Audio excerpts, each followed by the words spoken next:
Hey everybody, Star 6 Wars 1 here, and welcome to the 5th movie of FMA month. For this one, we are taking a look at the first of 4 requests for ones I got from HS Media Nerd, a comparison on the main villains of FMA Father vs. Dante. Now, for this one, I will have to get into, at times, major spoilers to even talk about these characters, let alone get into depth with them and talk about which ones they're better at. Also, I will be doing 6 or 7 categories. The categories are backstory, personality, motivation, power/threatening, actions, and fate. And then I will decide the winner between the winners of each of these. Without further ado, let's begin with backstory. Now, both Father and Dante have a connection to the Elric brothers' father, von Hohenheim. The heavy difference really is where the relationship between the two was. For Dante, she's a former lover of von Hohenheim, aka Hohenheim of Light. Then we have Father, who's more or less like almost a brother to von Hohenheim.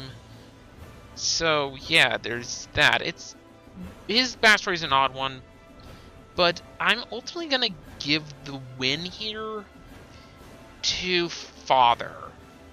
And before you say why, I think both of them had a very interesting backstory, but the big thing is you see much more of Father's backstory. You see his rise to power. You see his relationship more or less with von Hohenheim. With Dante, you get 1 or 2 little things with her backstory, and even then, there's still a lot you don't know about Dante, and not in the good way. So, for backstory, point to Father. Next up, their personalities. Father's personality at times can be kind of bland. Now, granted, he did remove the homunculi for the 7 deadly sins from himself, so it's kind of understandable why he has a bland personality. Still not an excuse, though. Ultimately, his personality doesn't really show up that much. Dante at first is the same, but once you get into her second body, she shows a lot more personality, like a flirtatious way of thinking, and she becomes very, very threatening, and shows her more potential cruelty. Father is cruel, but he's more or less emotionless at times. So for personality, I'm giving the point to Dante, because, I'll be honest, personality-wise, Dante was just more interesting. So, point to Dante.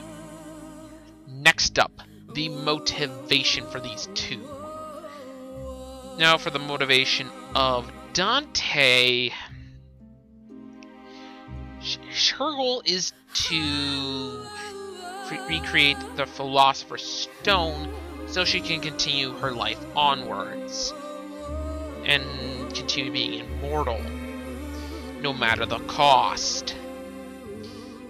Then we have Father's motivation.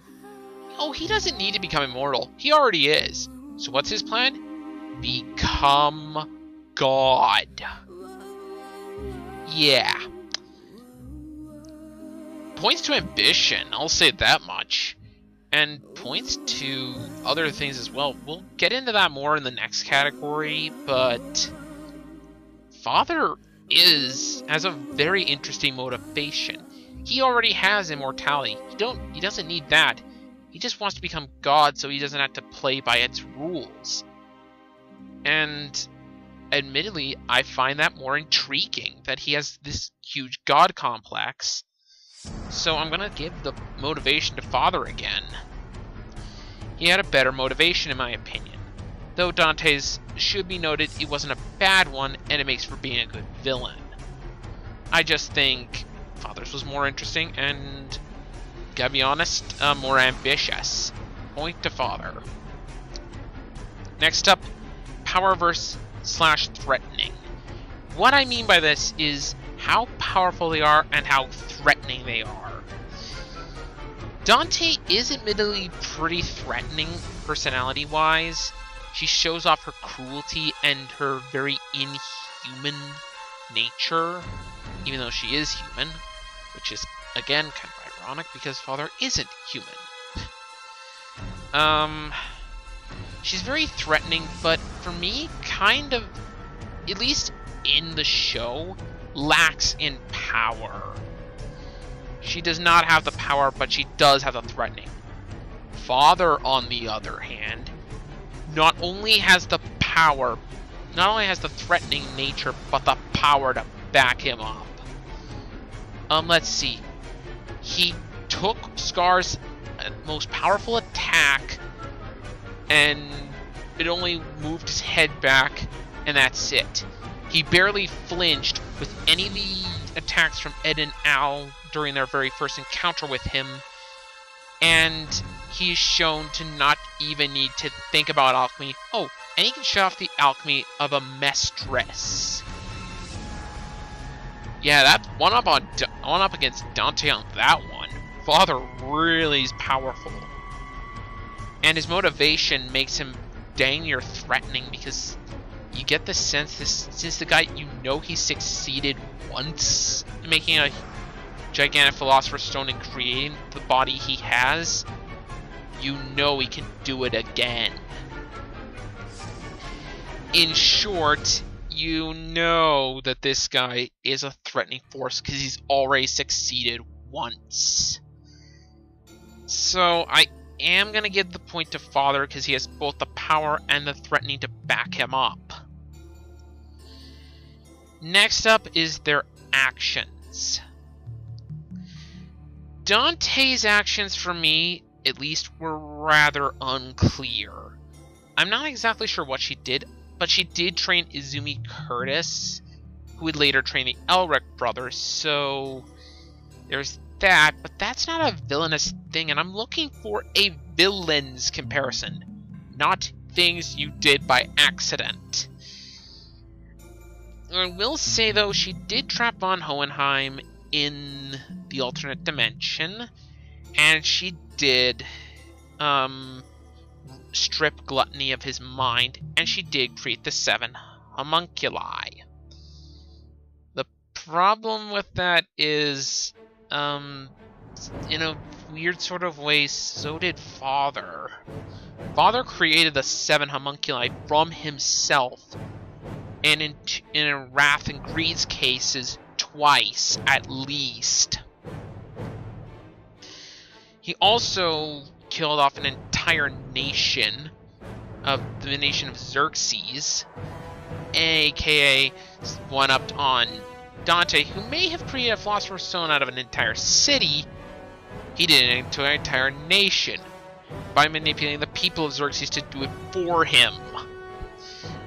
He created the 7 homunculi. He created a mistress. Not quite sure if Dante did that one too. But the other thing is, and this is a major spoiler, his plan to gain God briefly succeeds, making him one of the more successful villains. He doesn't succeed for long, mind you, but he does succeed in his plan. Dante doesn't. So with that alone, and the fact that Father is responsible for the entire plot of Fullmetal Alchemist Brotherhood, point goes to Father. Although I think you pretty much know who the winner is, I want to go into something more interesting for me, their fates. Now, going into spoilers once again, and this time much heavier than last. Father's ultimate fate is being re-trapped back inside the gate, thanks to Truth, after his body is destroyed by Edward Elric. making what I consider his first and only kill in Brotherhood. Dante, though, I was never exactly sure with her fate. I know people say she's dead and it's more than likely she's dead, but I don't buy it. A lot of times with anime, when you kill off a character, they can sometimes come back. And in Fullmetal Alchemist, that can happen once or twice as well, so I'm not buying it. We do see Gluttony and Conqueror of Shambhala, but he looks incredibly different. Why does he look different like that? We are never given an answer, and we're never given a complete and honest answer as to whether or not Dante's dead or not, or if something else happened. Food for thought. What if she combined with Gluttony? Either way, in this case, though, I'm going to say this is a no contest because I still don't quite know Dante's fate. And while Father's is more clear and pitiable, without Dante, this is a no contest. Father would be the winner anyways, let's face it. Ultimately, the winner for me, and I personally think the better villain, is Father. He has a very interesting backstory, a very interesting motivation. He is powerful and can be threatening. His actions are diabolical, since he's the one who instigated the entire plot. So ultimately, Father wins. I don't think Dante's a bad villain by any means, and I do think she has an interesting personality over Father, but ultimately, I thought she was lacking in the power factor, or at least from what we've seen. We know she created them, but we actually see Father create two of the homunculi. We do not with Dante. So, in that case, sadly, Dante loses.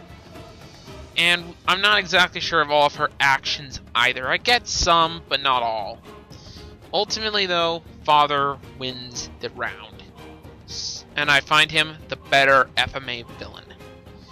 Anyways, that's all from me. This has been Star 6 Wars 1, and I will see you on the next FMA month video, the movies comparison. See you guys then.